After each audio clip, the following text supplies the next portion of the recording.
นี่คือជារឿងរ៉ាវដ៏សែនឈឺចាប់និងជាសោកនាដកម្មមួយសម្រាប់ប្រជាពលរដ្ឋនៅក្នុងទីក្រុងហុងកុងផ្ទាល់ដោយនៅថ្ងៃទី26ខែវិច្ឆិកានេះគឺមានអគ្គិភ័យឆាបឆេះអគារថៃប៉នៅចំកណ្ដាលទីក្រុងហុងកុងផ្ទាល់តែម្ដងធ្វើឲ្យមនុស្សយ៉ាងហោចណាស់44នាក់បានបាត់បង់ជីវិតនិងមនុស្សជាច្រើនទៀតដែលរងរបួសធ្ងន់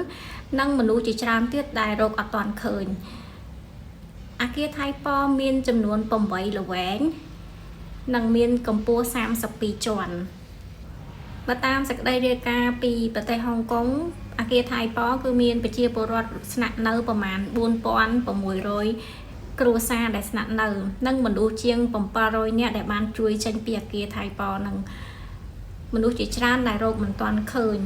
អគារថៃប៉ហ្នឹងគឺជាអគារដ៏វែងចំណាស់មួយដែលសាងសង់មិនទាន់រួច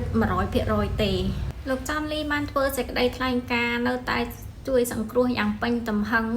ទៅប្រជាពលរដ្ឋដែលបានរងរបួសធ្ងន់និងស្រាលនិងនៅតែបន្តស្វែងរកប្រជាពលរដ្ឋដែលរកមិនទាន់ឃើញដោយអគ្គិភ័យឆាបឆេះនេះខាងក្រសួងក៏ដូចជាអ្នកគ្រប់គ្រងពុំទាន់ដឹងពីមូលហេតុនៅឡើយទេអគារថៃប៉នេះគឺជាអគារវ័យចំណាស់ដោយជាន់ខ្លះគឺគេជួសជុលមិនទាន់រួចភ្លើងឆាបឆេះអគារថៃប៉នេះរយៈពេល10ម៉ោងជាងទម្រាំតែខាងសង្គ្រោះគ្រប់គ្រងបាន4ល្វែងនៅការឆាបឆេះយ៉ាងសន្ធោសន្ធៅនេះ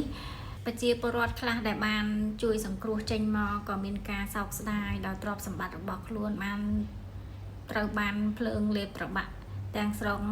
ដោយពុំទាន់ដឹងពីមូលហេតុ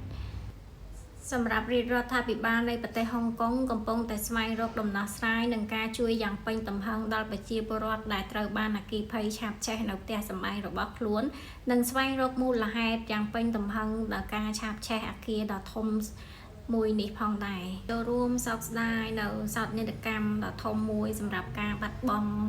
ដ៏ធំរបស់ប្រជាពលរដ្ឋហុងកុងផ្ទាល់